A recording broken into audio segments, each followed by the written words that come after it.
First game pa lamang natalo ang Magnolia Chicken Templados dito sa Meralco Balls. Kung ibang team siguro yan, hindi sila magpapanik dahil first game pa lamang. Pero kasi ang management ng Magnolia, alam na yung sitwasyon dito sa team nila. Na kapag hindi maganda umpisa sa eliminations, usually naapektuhan yung iba na nilang laro. At alam natin may presyo na dito sa coach at pati na dito sa players ng Magnolia na mag-champion. Hindi na sikreto yan. Yung governor nila mismo nagsabi na kinakailangan na nilang mag-champion. So, hindi na nakapagtataka na mayroong mga players ng Magnolia na ngayon pa lamang ay gusto nang ilagay sa trading block dahil mukhang kinakailangan pa ng pagbabago. Kabilang dyan sa malamang na mga trade ay itong si Calvin Abueva, si Rom De La Rosa at itong si Jeric Ahanmisi. Itong si Calvin Abueva, alam natin na malamang sa conversion mapupunta kung magkakasundo ang dalawang partido. Sigurado na ang Converge gustong makuha si Abueva, alam nating lahat yan. Ang pinag-uusapan na lamang kung sino kapalit. Itong si Rom De La Rosa, alam natin madalas siyang ginagamit ni Coach Victolero. Pero mataas ang trade value niyan dahil isang two-way player. So pwede yung gamitin ng Magnolia na pang-trade. At itong si Jeric Ahanmisi, isang batang-batang shooting guard, makatutulong niya sa maraming teams na nangangailangan ng additional scorer. So kung trade assets ang pag-uusapan, hindi nagkukulang ang Magnolia Chicken Templados. Ngayon, nandito na lamang yan sa kanilang coach na si Chito Victolero kung magdedetermina kung sino ang ipapalit to sa mga nabanggit na players. O pwedeng i-trade ang isa lamang dyan o yung tatlo mismo i-trade na sabay-sabay, nasa coaching staff na yan. Ang maliwanag dito, kinakailangan ng pagbabago ng Magnolia para hindi pa sapat yung pagkuha nila dito kay Xavier Lucero.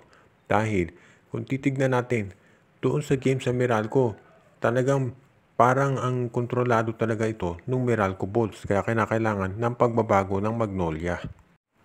Ang Phoenix Fuel Masters ngayon at ang Northport Batang Pier, ang dalawa doon sa mga teams na kahit hindi pa nagsisimula yung konferensya, sa tingin ng karamihan ay baka mag-struggle na.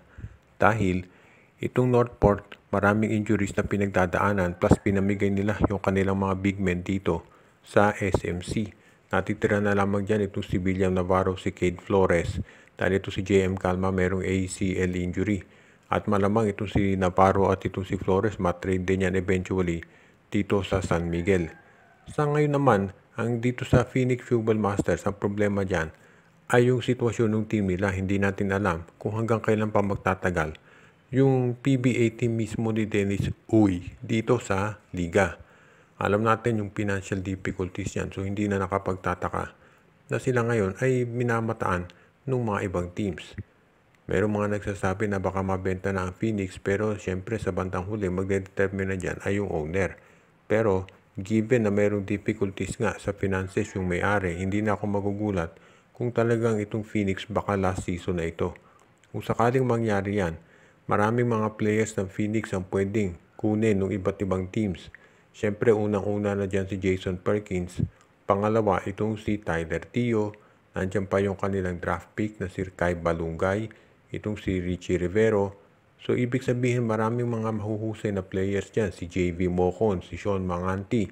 Kaya sa tingin ko, itong Phoenix Fuel Masters, if ever yan ay ibebenta, yung team na kukuha dyan, sisiguraduhin muna dapat na hindi na nila ipamimigay yung iba nilang players para sila ay makapagbuo ng isang competitive na koponan.